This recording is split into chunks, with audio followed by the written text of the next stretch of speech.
Train station, এই হলো rail station. আচ্ছা, এখানে মাঝখানে একটা সামনে জায়গা আছে। আব্রাহা বাদশাহ যখন আমরা যখন সূরা ফিল পড়েছিলাম, আলাম তারা কাইফা ফাআলা রাব্বুকা বিআসহাবিল ফিল আলাম ইয়াজআল কাইদাহুম ফি তাদলিল ওয়া আরসালা আলাইহিম তায়রান আবাবিল। এই সূরা ফিলের ঘটনার যে প্রেক্ষাপট, এই আব্রাহা বাদশাহ সামনে ডানে, হ্যাঁ, আব্রাহা বাদশাহ একটা টিম এসে এখানে ওয়েট করছিলেন।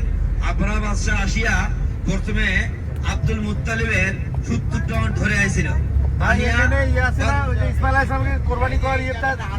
হাতের ডানে ডানে এই জায়গাটা বুঝছেন ভাই, ইসমাইল আলাইহিস সালাম যে কুরবানি করার এটা চিহ্নটা কোথায়? ইসমাইল আলাইহিস সালাম কুরবানি সামনে বামে বামে, হ্যাঁ ওটা দেখা দেন। দেখো দেখো, এই জায়গায় বলি শেষ করি, মানে প্রশ্ন করে শেষ করে পারতেছি না আমি।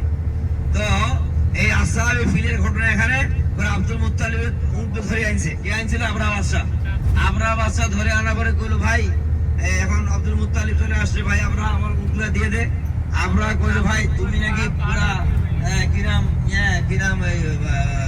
আরব জাহানের বড় দায়িত্বশীল, আরবের চাবি তোমার কাছে। বললো, ভাই শুনো, আমার দরকার নাই, আমার আল্লাহর ঘরের দায়িত্ব আল্লাহর কাছে, আমার শুধু মালিক, আমি উটগুলো আমাকে দিয়ে দাও। উট তিনি নিয়ে চলে গেলেন। এই হস্তি বাহিনী নীতি শুরু করে দিলেন। আল্লাহ সুবহানাহু ওয়া তাআলা এই হস্তি বাহিনীকে ধ্বংস করলেন মুহূর্তের মধ্যে। এই সামনে বামে দেখেন জাবিহুল্লাহ, ওই সামনে একটা ছোট চিহ্ন দেখেন, ওই বামে গম্বুজ, এখানে জবাই করতে আনছিলেন। এই যে আপনি সাদা গম্বুজটা দেখেন, এই যে সাদা ছোট, আহেস্তে চলো ইয়ার, আহেস্তে চলো। দেখতে পাচ্ছেন আপনারা? পাহাড়ের উপরে সাদা সাদা একটা গম্বুজ। ওই সাদা গম্বুজ ইসমাইল আলাইহিস সালামকে কুরবানি করতে গেছিল যে ওইখানে। না আরো আছে।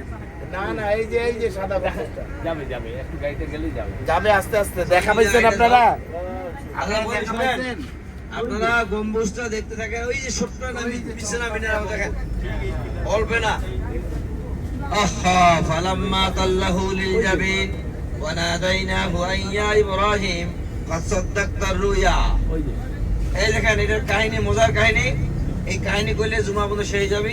এই যে সামনে যে পায়াটা, হযরত ইব্রাহিম আলাইহিস সালাতু ওয়াস সালামকে কুরবানি করার জন্য আনছিলেন, বুঝছিলেন? তো এখানে নিজের পিতা নিজের সন্তানকে কুরবানি করার যে কাহিনী, এই কাহিনী পুরো বিশ্বের মধ্যে একটা রোল মডেল। এটার জন্য আমরা আজকে কুরবানির গোশত খাই। যে কুরবানির গোশত ফ্রিজে রেখে রেখে খাই, এই সেই কুরবানির মূল মাকসাদ। যে মাকসাদ হলো তাকাররুব ইলাল্লাহ, আল্লাহর নৈকট্য লাভ হওয়া। ওই দেখা ছোট্ট না, দেখছেন না? দেখেন নাই? আর যাই হোক, আমরা এখন সামনে শুনি হযরত ইব্রাহিম আলাইহিস সালাম ইসমাইলের কুরবানি দিয়ে আসার সময় তিনবার শয়তানের ধোঁকা খাইছে। কয়বার? এই 3টা শয়তান সামনে আছে, 3 শয়তান জামারা, বুঝছেন? এবং মসজিদে খায়েব সামনে আছে। আমরা জামারাত গুলা দেখবো এবং মসজিদে খায়েব গুলা দেখবো। হ্যাঁ, তো জামারাত গুলি আসছে, জামারাতের কারণটা ছিল শয়তান। হ্যাঁ, বামে দেখেন ট্রেন, সৌদি ট্রেন, মানে একদম জার্মানি গাড়ি চলে আর চলে। ভাগ্য করবেন ট্রেন দেখাবেন, ভিডিও করবেন, বাংলাদেশ দেখাবেন, সৌদি ট্রেন দেখে এলে কিন্তু এমনি চলছে, খালি চালু আছে কিনা দেখার জন্য। হ্যাঁ, আজ ওই যে সামনে ডানে আমাদের জামারাত, বুঝছেন?